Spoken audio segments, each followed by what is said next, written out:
El debate sobre el encuentro del periodista Julio Scherer y el capo Mayo Zambada se enlaza con la encuesta de para hoy, según la cual los mexicanos están cada vez menos dispuestos a soportar el narcotráfico con tal de que disminuyan los niveles de violencia en el país. Además, con la noticia de la negativa de la Comisión de Comunicaciones y Transportes del Senado de no decretar una prórroga para registrar las líneas de teléfono celular, surgieron versiones de que el contador de teléfonos móviles que aparece en el sitio de Cofetel es falso. De todo esto hablaremos hoy en esta nueva emisión de la Agenda Pública, el programa de Foro TV para discutir sobre los medios y los procesos de comunicación.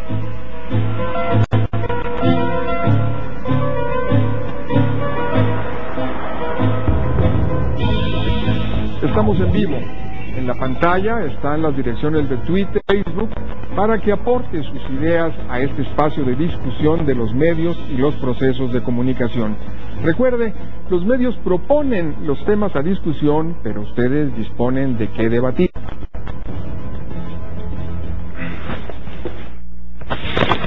Para analizar los temas de hoy, está aquí mi compañera de Agenda Pública, Gaby Barkentin, y el presidente Francisco Abundis. También nos acompañará en el segundo segmento el doctor Luis Miguel Martínez, de la Universidad Iberoamericana. Bueno, pues al mismo tiempo de que un creciente porcentaje de los mexicanos es partidario de reducir el combate al narco, para con ello reducir la violencia, es muy apreciable la mayoría de mexicanos que confía en que el gobierno del presidente Calderón ganará la guerra contra las bandas criminales, ha subido, mientras que, como aquí he discutido, el Mayo Zambada le dijo a Julio Scherer que esa guerra está perdida para el gobierno, y Stratford, esta think tank de estratégica, afirma que el narco seguirá y que lo importante es lograr un equilibrio de poder entre las bandas criminales. Buenas noches, Gaby. Buenas noches, Paco. Bienvenidos. ¿Cómo estás? Pepe, también verlos por acá. Gracias, igualmente. Bueno, pues la verdad es que yo creo que sería muy interesante, Paco, que nos compartieras algunos de los resultados de esta encuesta que presentas el día de hoy. Yo la estuve revisando. Te diría que no me sorprende mucho, o sea, sí son duros los datos, pero no me sorprende la frase incluso con la que inicias el título, crece el narco por miedo a la violencia. Digo que no me sorprende porque me parece que es una reacción de pronto casi natural, pero bueno, igual nos puedes compartir algunos de los datos. Así es una medición que traemos desde hace algún tiempo. De hecho, empezó con de política pública en general, como inició la administración, y se convirtió en una medida central dada la convicción que tiene esta administración del presidente Calderón en esta política pública. Nosotros no lo habíamos puesto así, pero la verdad es que viendo cómo había evolucionado en otros países como Colombia, incluso Perú, Bolivia, empezamos a meter este tipo de reactivos, porque para nosotros, en el primer registro que hay de 2008, parecía natural que la gente quisiera que se combatiera el narco, ¿no? 52% a favor, 33% en contra.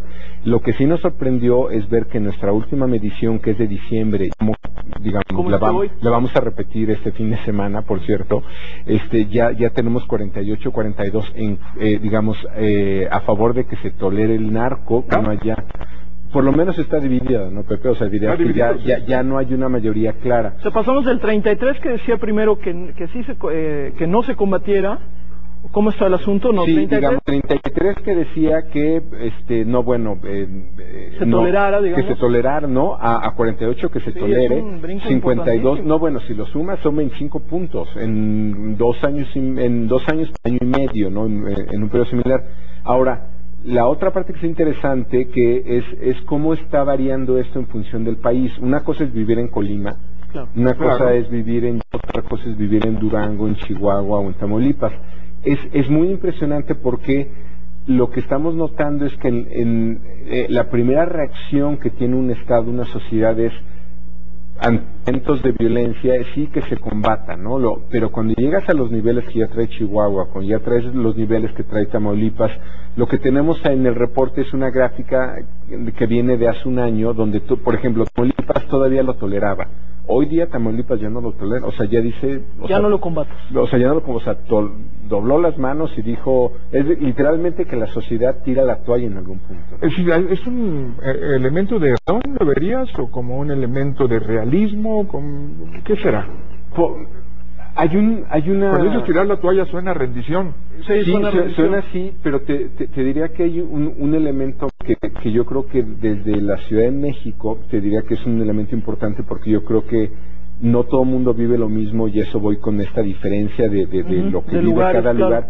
O sea, como se está viviendo esto en Ciudad Victoria, ya no digas en Reynosa, ya no digas en Ciudad Juárez, a como lo estamos viviendo en otros lugares del país, como que no podemos entender qué es lo que está pasando a aquel lado. Cuando tú entras ya, esto es un estudio cuantitativo, los que hemos hecho cualitativos, tú ves los niveles de información que tiene la gente, tú ves, es decir, tú no puedes ver una balacera fuera de tu casa, Pepe, y no querer entender qué pasa. Pero ahí quién, ¿no? La pregunta es que, Pepe, me parece importante, es decir, cuando un porcentaje altísimo de Tamaulipas, Nuevo León, estoy aquí viendo algunas de las cifras, dice, prefiero que ya no se combata, es un acto de rendición, de decir, ya estamos hartos, un acto de supervivencia también, de decir, miren, estábamos, o sea, mejor que lo controlen y que podamos vivir, un poco lo que mencionabas del estudio de Stratford, un poco, a ver, busquen los equilibrios para que podamos vivir en lugar de estarlo combatiendo, porque creo que habría un dato cualitativo importante ahí, ¿no? Importantísimo, yo digo, porque además se vincularía esto que dice Gaby al tema del Estado fallido, es decir, la gente estaría asumiendo que el Estado, en este campo vital que es evitarle el crimen, que es y que le dicen, mira, mejor arréglate, ¿no? Así es, que es una investigación previa que también traemos, o quiso hacer una cuestión premonitoria o de escenario futuro, pero hace 7 años preguntamos, 70% sabía lo que estaba pasando en Juárez. Ante esta clave de esta naturaleza, ¿tú tendrías algún inconveniente de que una fuerza extranjera intervenga, le hace FBI, hoy serían cascos azules, o que con tal de que solucione esto? Un momento eran 70% de que decía, yo no tengo problema, que entre el que sea. Bueno, esos niveles ya subieron 85 para Juárez, 75 a nivel país. Es decir, esto que estamos leyendo aquí... ya que entre con tal de que esto pare. Y es un cuestionamiento, yo creo, Gaby, sobre temas de soberanía, ¿no? De nacionalismo, que yo creo que sí ya en la población... ¿Estas percepciones los consideras típicamente efectos de los procesos de comunicación en todos los niveles, no? Mira, hay un modelo, Pepe, que es como muy interesante. Preguntamos, ¿cómo está la seguridad a nivel país? ¿Cómo está a nivel estado? ¿A nivel municipio? ¿Cómo está a nivel tu colonia? Cuando la colonia se ve afectada, que es de lo único que nosotros podemos dar cuenta de manera realista, de yo sé qué pasa, directa, cuando se afectan pasando cosas. A nivel país, pues son medios, ¿no? Es un poco lo que decimos aquí, lo que dicen los noticieros en la noche, pero cuando se afecta, están pasando cosas. Claro, porque ese es un punto, perdón que te interrumpa, ese es el punto fundamental. A ver, la han dicho tantas veces de estamos tan mal porque los medios transmiten una serie de imágenes y de contenidos, si no habláramos tan mal de las cosas, la percepción sería otra. A nivel nacional, tal vez, diciendo, pero a nivel de mi colonia, mira, me puedes decir lo que sea, pero si yo salgo y hay una balacera, hay una balacera. Esos indicadores ya están alterados de manera real, claro, en estados como Durango, estados como Sinaloa, estados como... O sea, ahí no es un tema perceptual, ahí es un tema de cotidianidad. Y eso voy con que si estamos, es muy difícil quien nos vea hablar de esto a nivel nacional, porque de verdad que ya tenemos un país unido. Y ahí, por ejemplo, hemos identificado, viendo como clústeres, grupos, 3 grupos. Un grupo que dice, a ver, no, aquí sí está pasando algo, y regularmente está asociado con el grupo que eventualmente ya le pasó algo, asalto, secuestro, que es el caso más grave, extorsión. Ese grupo, que es más o menos una tercera parte. Un grupo, esto, le podríamos llamar el grupo de la negación, el denial, ¿no? Que además, como no te ha pasado nada y en tu estado no parece mucho, pues no, dices, mira, los medios exageran.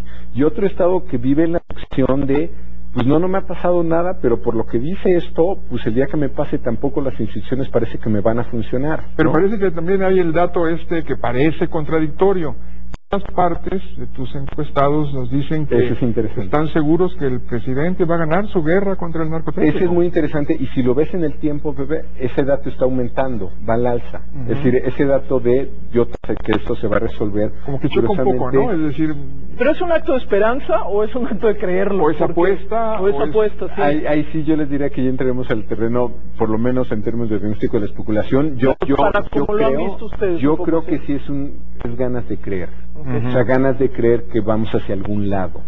No hay evidencia, no está claro que de veras vamos a algún lado, pero yo creo que la gente sí quiere creer en que esto nos va a llevar a algún lugar, y en caso a lo mejor tienen evidencia, por lo que dicen los medios, ahí sí, ¿no? Ahí sí, ¿no?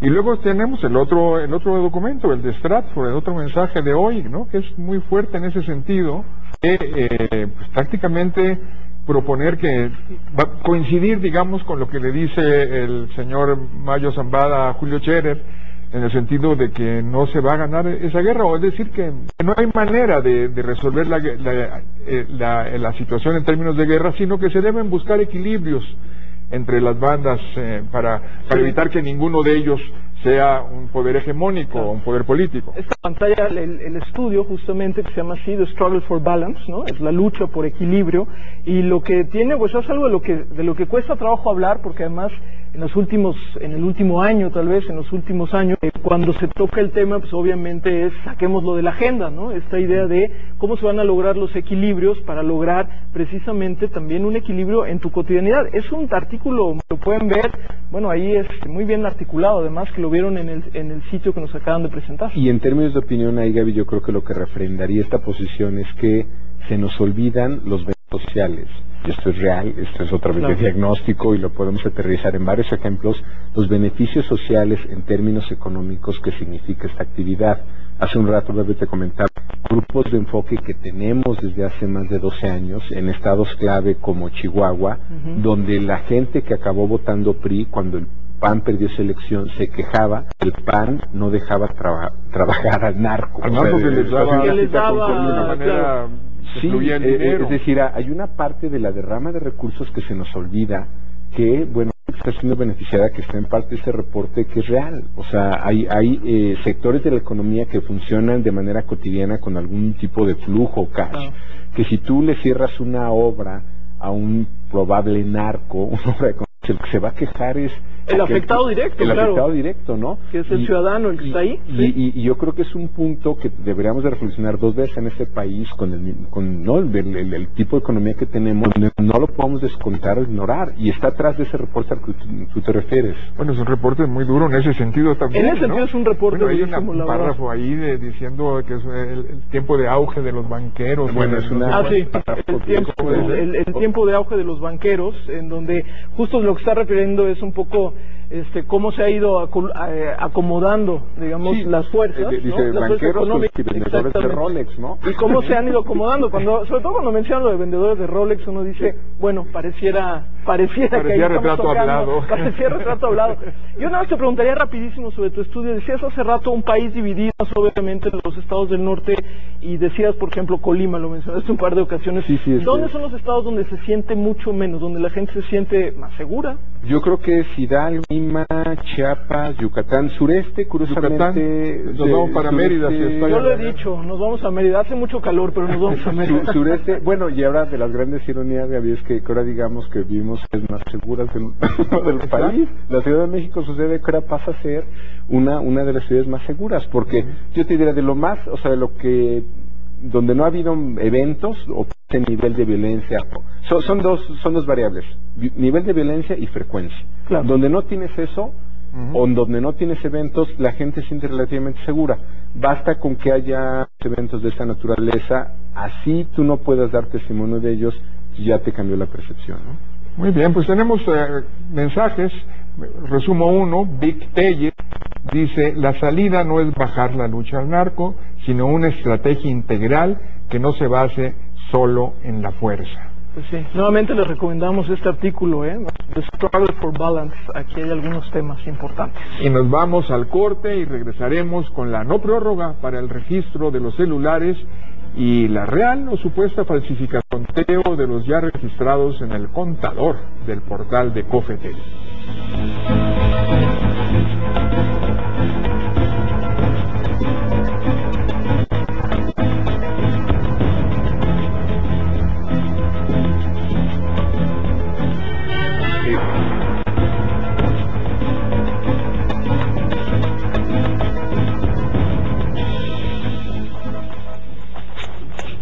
estamos de regreso con la acusación que hacen expertos en computación en el sentido de que el contador de teléfonos móviles registrados que aparece en el sitio de la COFETEL es falso y de que los datos que se presentan como real pues están armados sin sustento.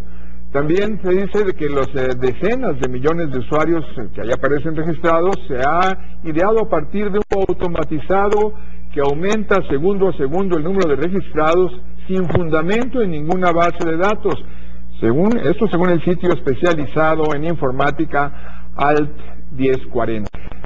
También se agrega que el contador no está ligado a ningún registro o base de datos y que es solo una aplicación, un simple JavaScript programado que no es real. Y para hablar de estos temas, pues le doy la bienvenida al experto en esta materia, el académico de la Ibero, doctor Luis Miguel Martínez. Bienvenido. Buenas noches. Luis Miguel, ¿cómo estás? De que comentes ese punto, venía yo en el carro hacia acá, hacia el foro, y yo tuiteé, decía que yo ya había registrado mi celular, lo registré ya hace como 2 o 3 semanas, y medio como en feria, o sea, por ahí hubo gente que me dijo que ya no me iba a seguir por haberlo hecho, que porque al final de cuentas es un fraude espantoso, que esto es... Y bueno, creo que tiene que ver con esto que señalaba ahora el maestro Carreño, son dos cosas diferentes, ¿no? Claro, totalmente, pero he perdido... Mal y otra cosa es que pierda yo amigos, pero bueno. No, y creo que hay todavía más en el fondo de todo esto, pues entra este COFETEL, quien en su página pone un adorno, yo lo voy a calificar así como adorno, este contador de número de celulares registrados. ¿Tú crees que fue una idea simplemente poner yo creo que sí, yo creo que es un adorno motivacional para que todos los mexicanos sigamos a los millones que están registrados ahí. Pero nunca se imaginaron que se les fuera a exigir rigor al adornito. Pues no, y que nadie fuera al código y ver que es...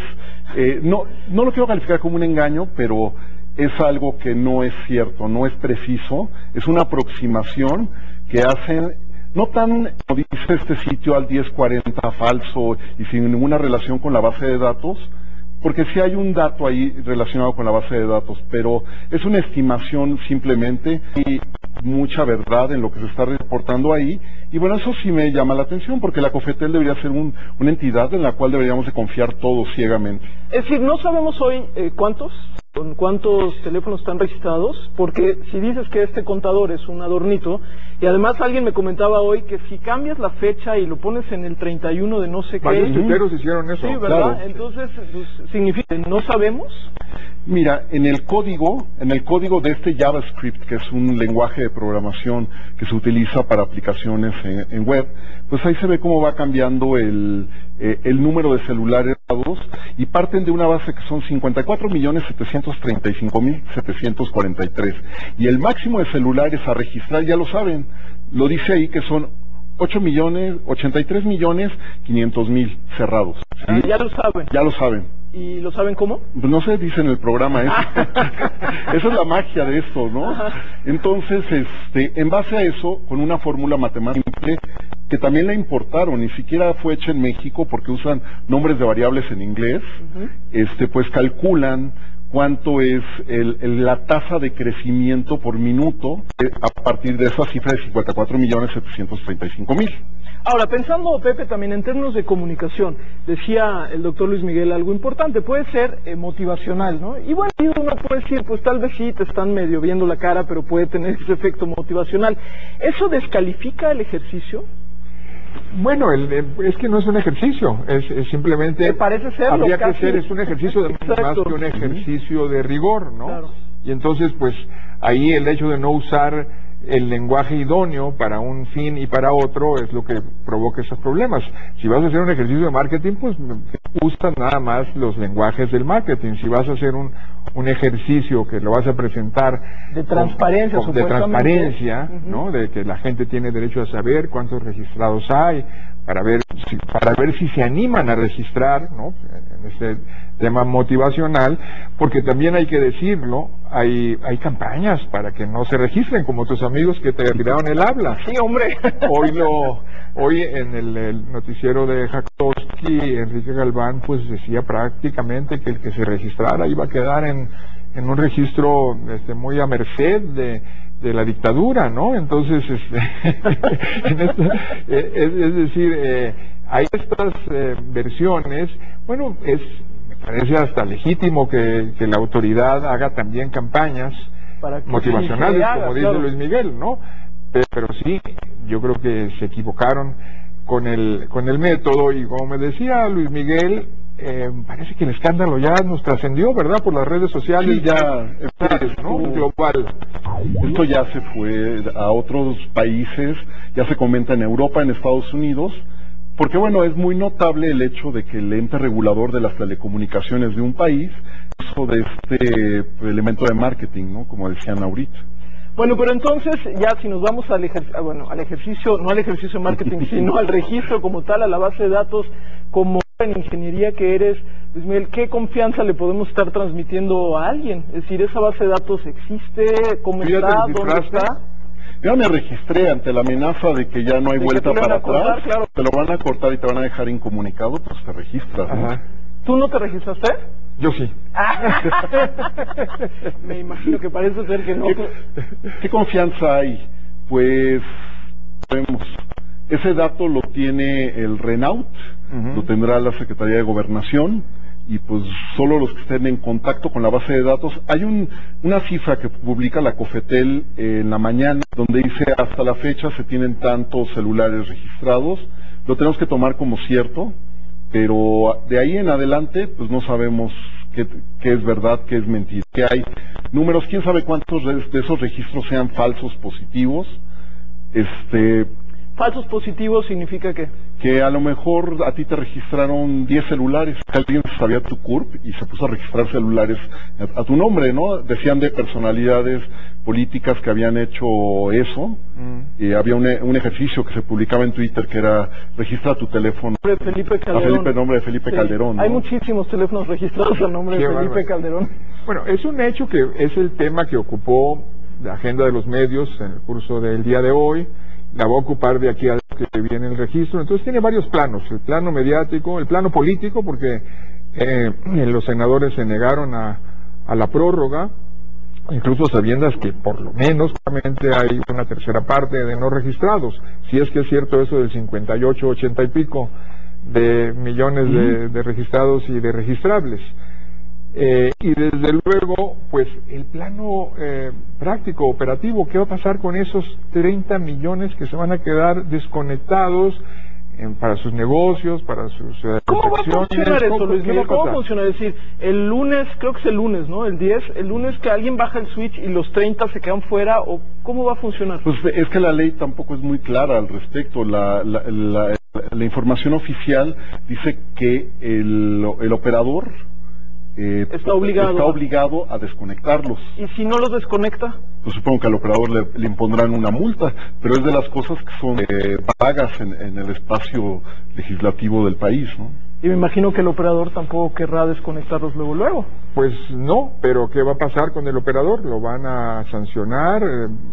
¿Se va a llevar ellos la sanción? Esa es Pues hay un antecedente que es la negativa del amparo, ¿no? Del operador para extender el periodo de registro, como salvando a su mercado.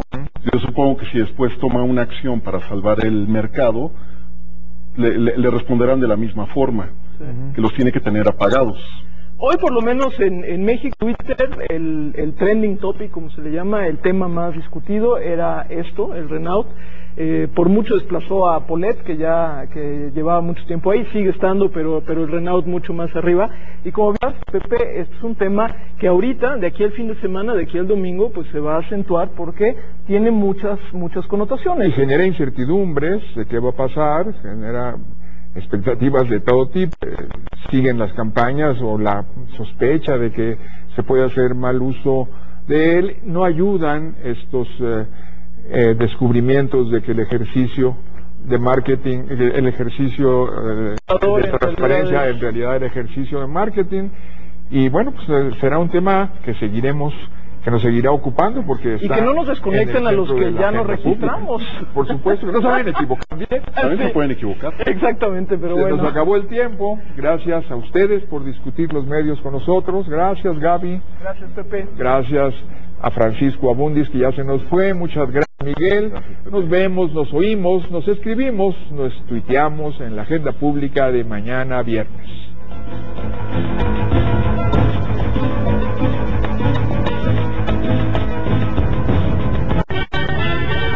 A continuación.